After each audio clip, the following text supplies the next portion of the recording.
Hey guys, I'm running Kid here, back again. Welcome back to the Speed Force. No, how's everybody doing out there?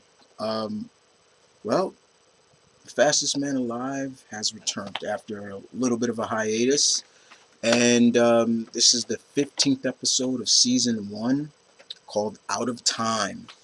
And boy, they really hit the ball running with this episode, and really clean cut sense. Basically, it's what all of us. This episode pretty much was what all of us knew what down the line would happen. Basically, the brother of the first weather wizard that returns, and he seeks revenge on Joe for killing his brother. Um, we do get a little bit of a flashback of how they were, and we do get to see that Mark Martin is kind of the older brother. He was always taking care of his younger brother, even though they're on the wrong side of the law. But he's always looked out for him and protected him. So we kind of see that in that. The biggest thing also is the fact that we get to see in the beginning was really interesting is that we get to see Barry and Linda on a date. They're going to play some bowling, and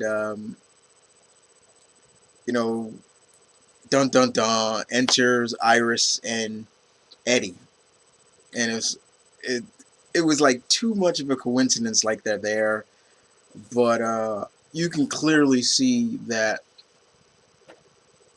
as much as the two of them are on the opposite sides with their significant others, you can see that there's an attraction, and you can see that they're having so much fun together, and you could just look on the faces of Eddie and Linda, and it was just like clearly you could see that. Uh, it was pretty funny. But Mark Martin, who Cisco does name the Weather Wizard, and he drops it. He's like, "Yeah, I've been trying to get that out for a long time, as always."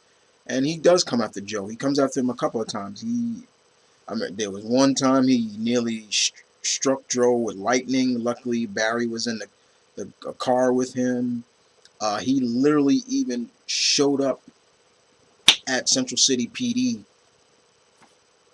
and just was right there. You can clearly see that he's more in control, I guess, of his abilities more than his brother. Uh, and there are no fatalities, but there's some serious injuries in here, especially with the captain. Um, he may be paralyzed for the rest of his life from I think from the waist down because he was struck by lightning from Mark Martin. Um, what was interesting, the sense of seeing that the other side of the captain in terms of his significant other. I thought that was really well done.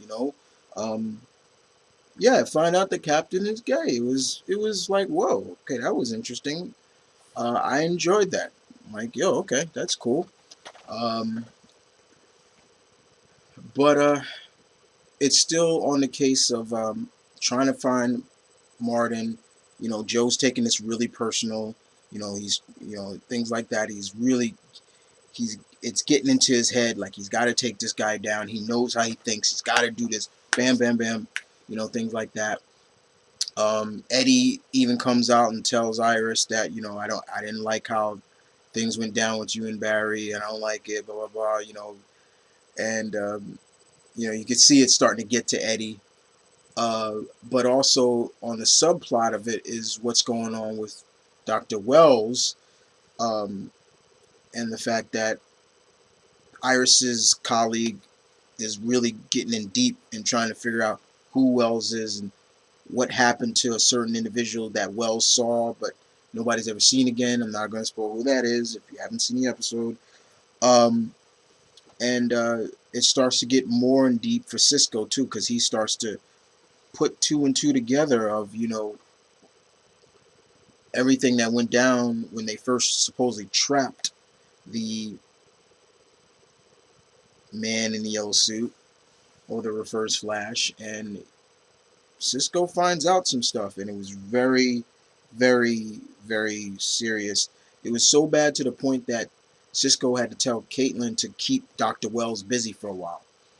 Um, and unfortunately, um, things just go from DEFCON 1 to DEFCON 3 big time in this episode, especially with Joe. He gets taken. He's beaten down pretty bad, and you know he's Martin is basically threatening to kill him if Iris doesn't come meet him. Um, Barry knows that this is a trap. Then on the side of Cisco, he comes face to face with Dr. Wells, who finally reveals a lot that we all knew. He reveals what his real name is. You all should know what that real name is. It was really cool. And, uh, well, let's just say, like I said, went from DEFCON 1, DEFCON 3 real quick.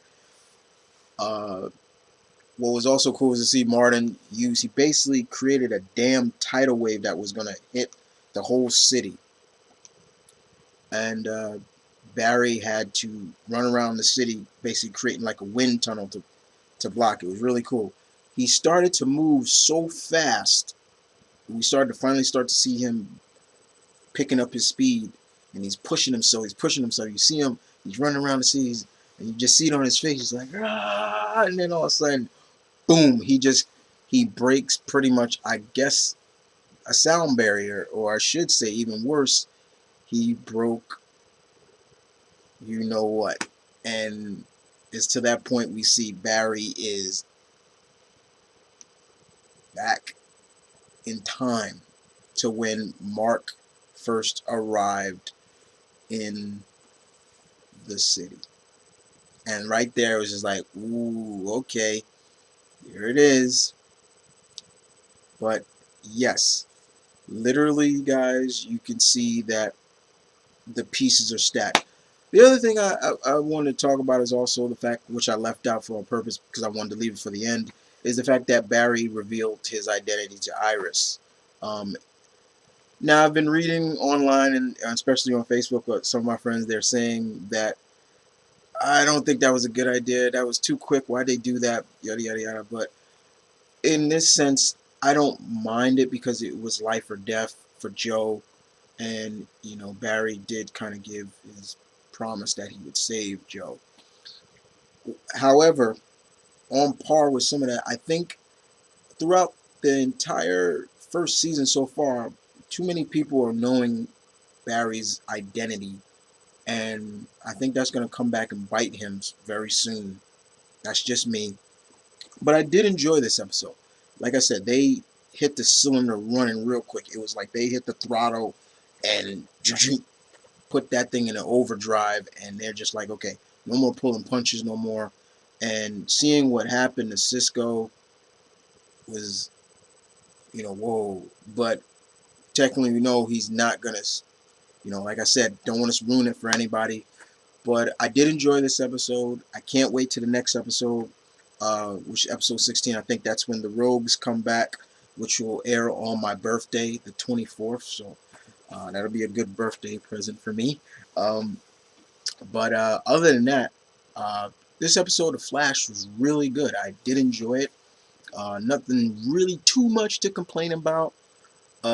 Just it's good to see. Hopefully, the Weather Wizard will stay around. They're not gonna kill him off or anything like that. But I did enjoy it very much. I truly, truly, truly did enjoy it.